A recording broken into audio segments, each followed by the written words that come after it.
back to the Doctor Who Marathon.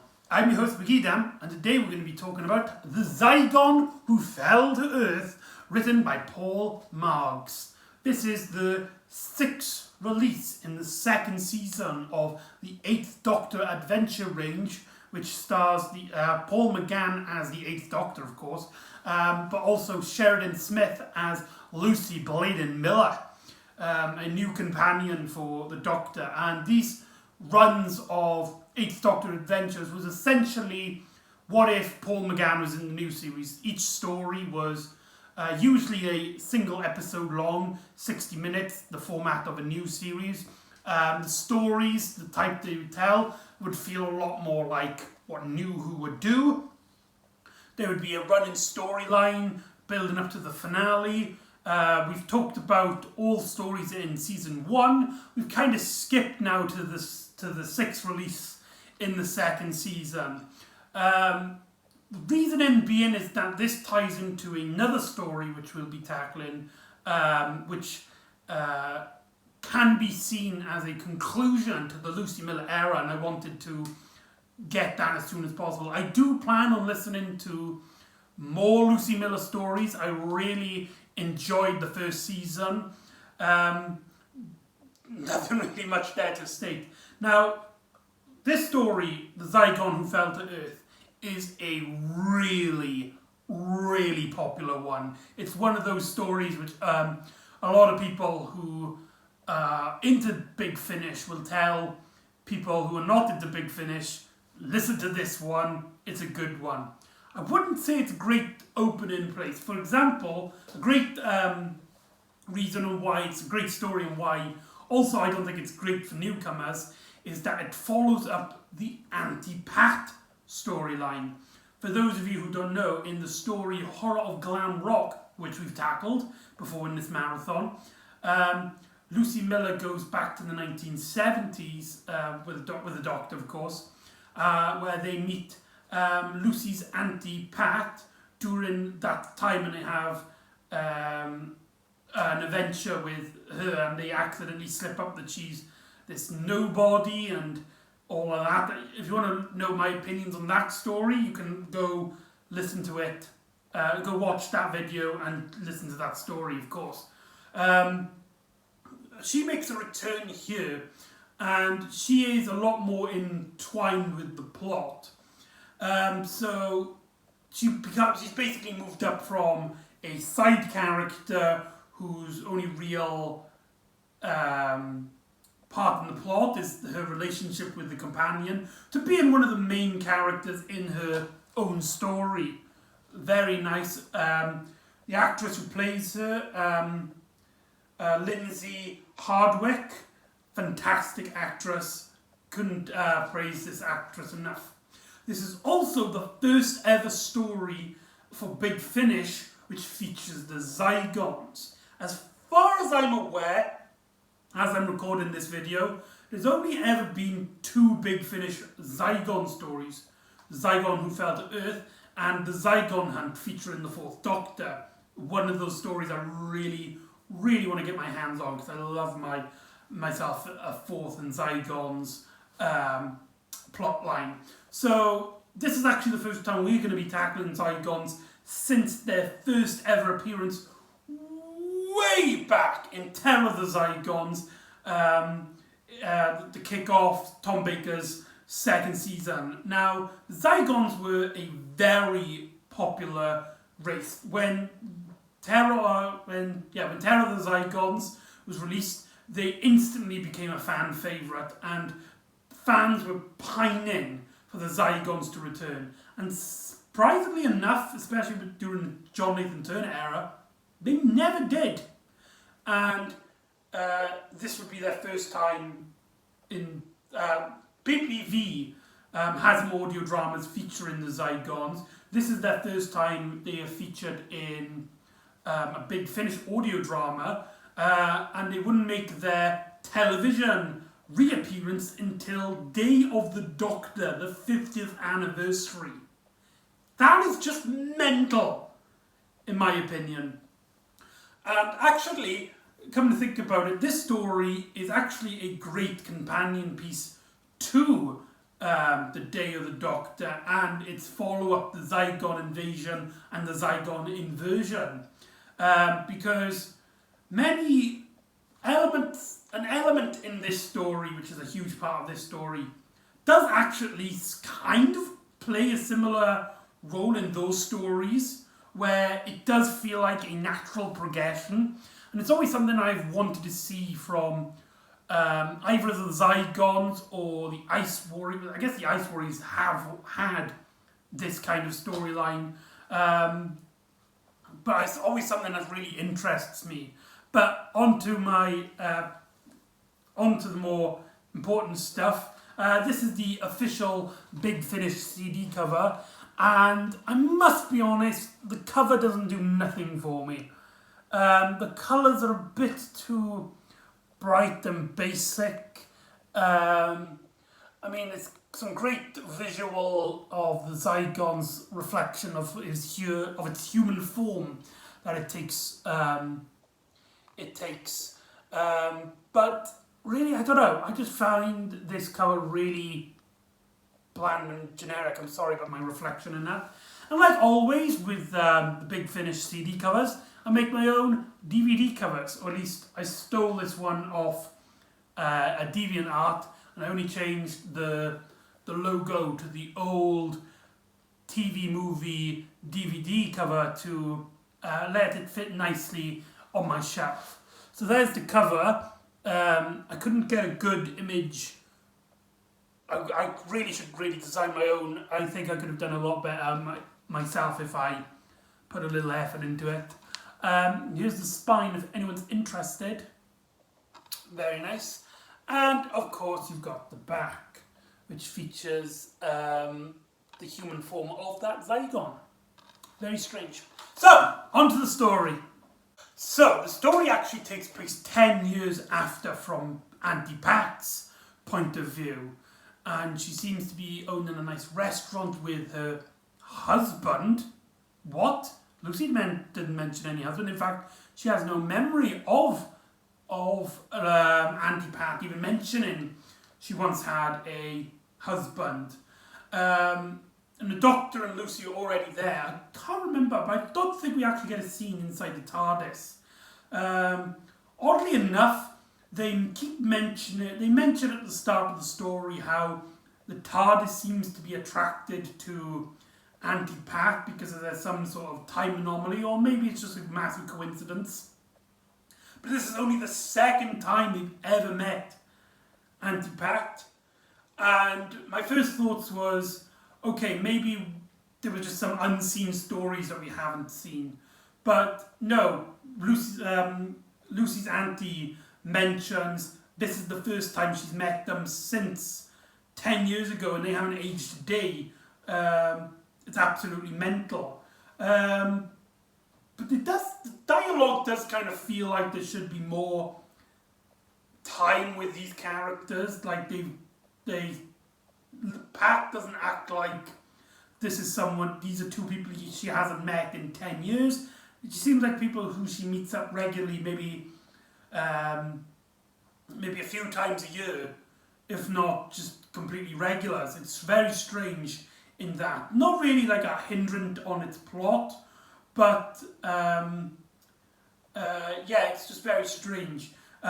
We get some really, really funny dialogue between Auntie Pat, Lucy Miller and the Doctor. I especially love, I absolutely adore something which is like something more in time with the humour that New Who does, but it's one of those instances where it's New Who humour done well, in which it's like a running gag that the Doctor calls Pat Auntie Pat, and she goes, "For the last time, Doctor, how many times do I have to tell you? I'm not your Auntie Pat, I'm Lucy's Auntie Pat."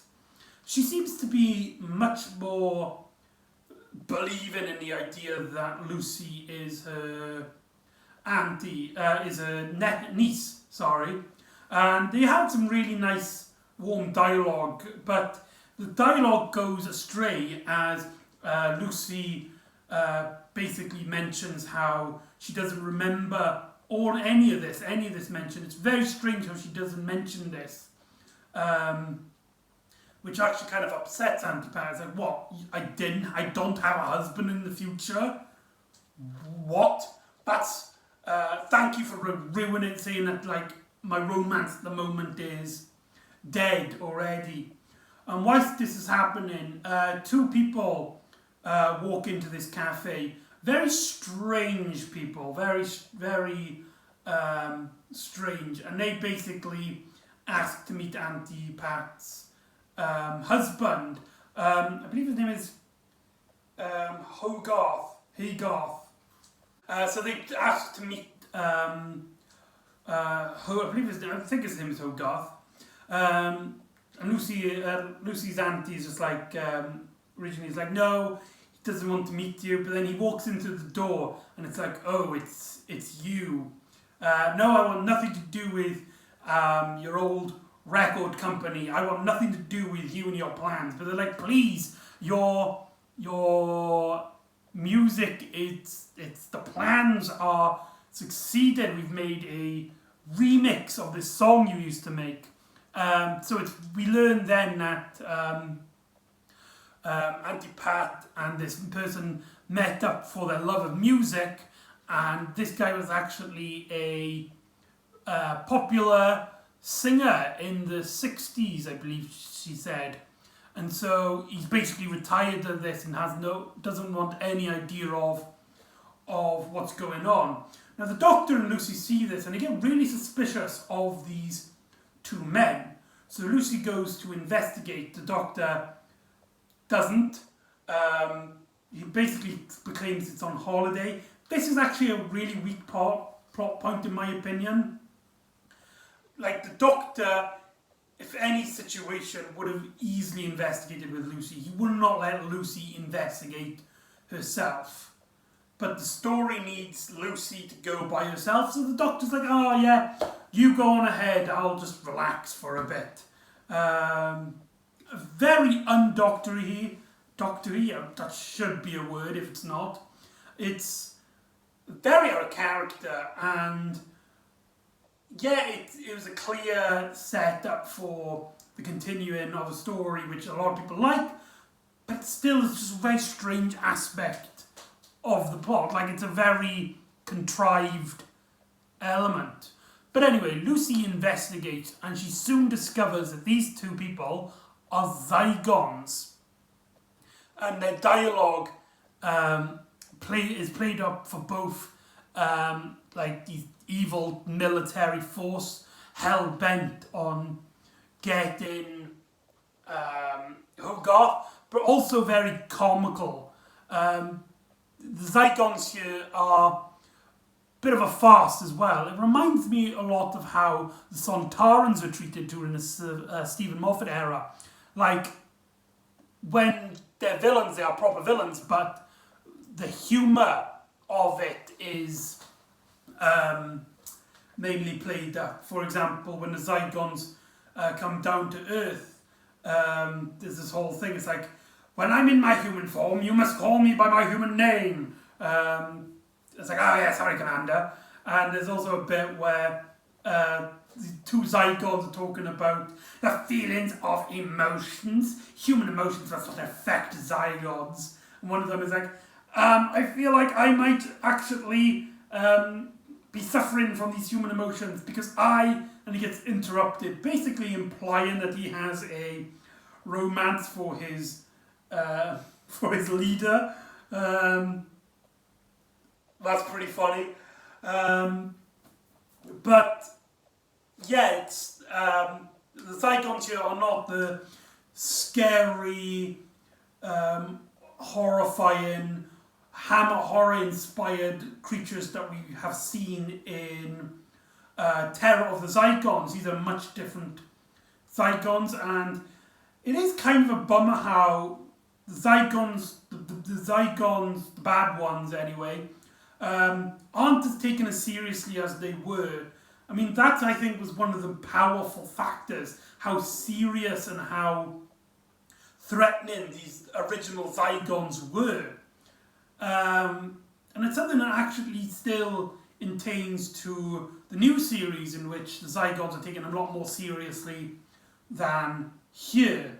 But this element is kind of here to make the story a much more fun and enjoyable experience, letting it be much more entwined to our new series usually does Doctor Who monsters. But it also helps add in the rest of the themes of this story as Lucy gets kidnapped and gets a Zygon duplicate, who then tells the Doctor to investigate the basement of Auntie Pat and says, oh, those people were just weird, cranky business people, but we need to investigate Hogarth.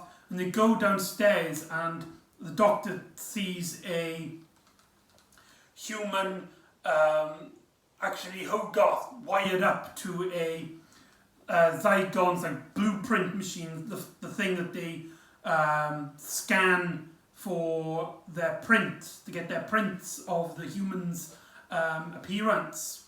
So they basically discover that Auntie Pat's husband is a Zygon, and they decide to confront her with it and say, it's like, right, we need you to come down and talk. But Lucy, obviously not being Lucy at this point, basically tries to come forth with it. It's like, your husband is a disgusting Zygon, and it makes no sense how you can love him, and more importantly, how he can love you. And then we get a twist. It turns out Auntie Pat already knew he was a Zygon, and she doesn't care. And it actually turns out that Hogarth is a good Zygon. He's a Zygon. Originally, like Doctor is present. It's like these are Zygons. They conquer peoples, they conquer races and lesser civilizations. But after Lucy makes a huge scene, or at least the Zygon anyway, makes a huge scene, the Doctor is like, okay, I believe you. You are actually trying to be a better person. You're actually come down here. And learn to love and experience with humanity. In that sense, this story is extremely similar to No More Lies from season 1 of the 8th Doctor Adventures. It's a very similar plot. It's a very strange theme in on here. And despite me really liking this story, when I noticed that it was a basically, it's almost, I wouldn't say scene for scene, but it borrows a lot of elements from that story, but it did kind of lessen the impact for me, because I felt like I've seen this all before. And not to say that No More Lies did it better or worse. I would say that kind of evened out, but that story did it first. And this story does it very similar, and that really weakens the impact for me personally. So it turns out that Hogarth was originally a warlord until he came down to Earth, fell in love, and decided that his Zygon days were behind him. He wants to become a human. The Doctor's kind of still prejudiced on the Zygon because he's still keeping a human body underneath and hidden away from Auntie Pat in a sense. But later on in the story, it's revealed that this Hogarth that's in the basement is basically brain dead. He's basically dead already, and the Zygon then took his form just so he can have a human form, because this patient he has is brain dead. There's no real harm in it, and the Doctor actually lets him get away with it, which is very, very alien to human, but I really like it. It makes the Doctor's morality a lot more strange, but a lot more specific from the audience's point of view. If that makes any sense? Probably not. However, the Zygons then track Auntie Pat as she's wearing this necklace that Hogarth had been given her, and it seems to be fused with her body, and so they take her to their warship, and the Doctor and Hogarth basically have to go on a mission after they reveal that Lucy is Lucy's a Zygon, and that Hogarth is like, we need to get to her.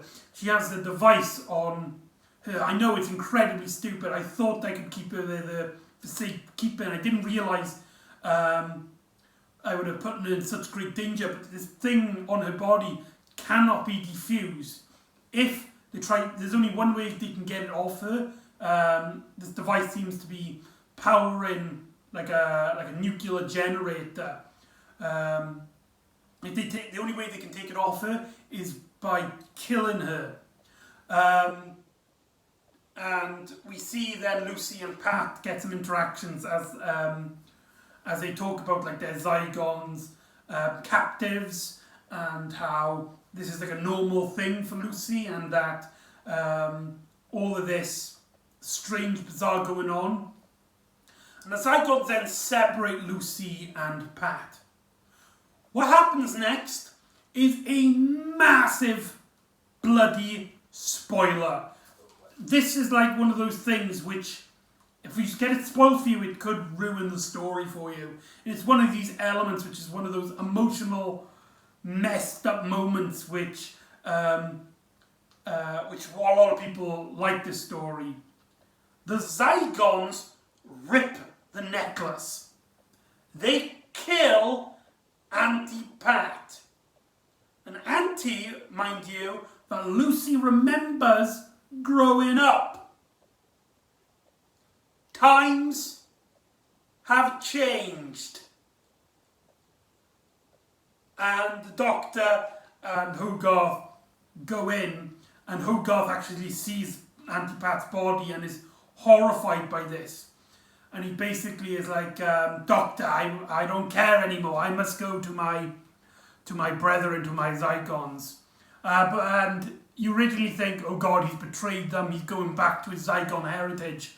But after the other Zygons plan to kill the Doctor and Lucy, he's like, no, we must let them go whilst we prep up. And we kind of get the feeling that Hogarth has a plan, a one-way plan, as he, the way the Doctor talks is like, when the Doctor runs off, he's like, thank you, and so he finds Lucy, and they run off to the out to the ship, concluding the plot element of their story. The story then has the Doctor and Lucy talking in the cafe, where a really powerful scene, and probably one of the best acted performances between Paul McGann and Sheridan Smith, is when Lucy is like, right, we need to wait now and meet up with Auntie Pat just to make sure that everything's okay. And the Doctor's like, there's no way, there's no good way of coming out with this. I need to tell you something. Well, Lucy kind of guessed. She was on that ship when it exploded, didn't it? But it can't happen, you see. It's the timeline. How can I have not met her in the future if she's died now? And the Doctor proclaims that because she was so unimportant, as Lucy keeps bringing up for some stupid ass reason, because of the fact that she wasn't a very important figure in history then, the way the Doctor describes it is like, history can blink and miss her. That's just terrible.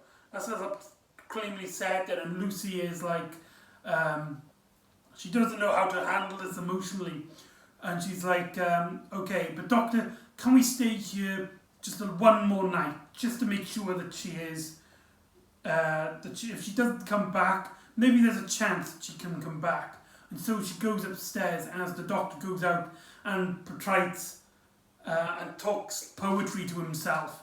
Very romantic Eighth Doctor. Something, him speaking poetry to himself seems like something the TV movie Doctor would easily do if he had his own series. I really liked that moment. And then the Doctor proclaims outside, "You can come out now. I noticed you were there." And Hogarth comes out in his Zygon form. And Hogarth is like, "I need to change. They've only got enough power for one transformation left. Now that all the prints and my Zygon brethren are all dead, I can only change one more time and you take form in a human." And he transforms, not into Hogarth, into Auntie Pat. And the Doctor is like, this is this kind of disgusting.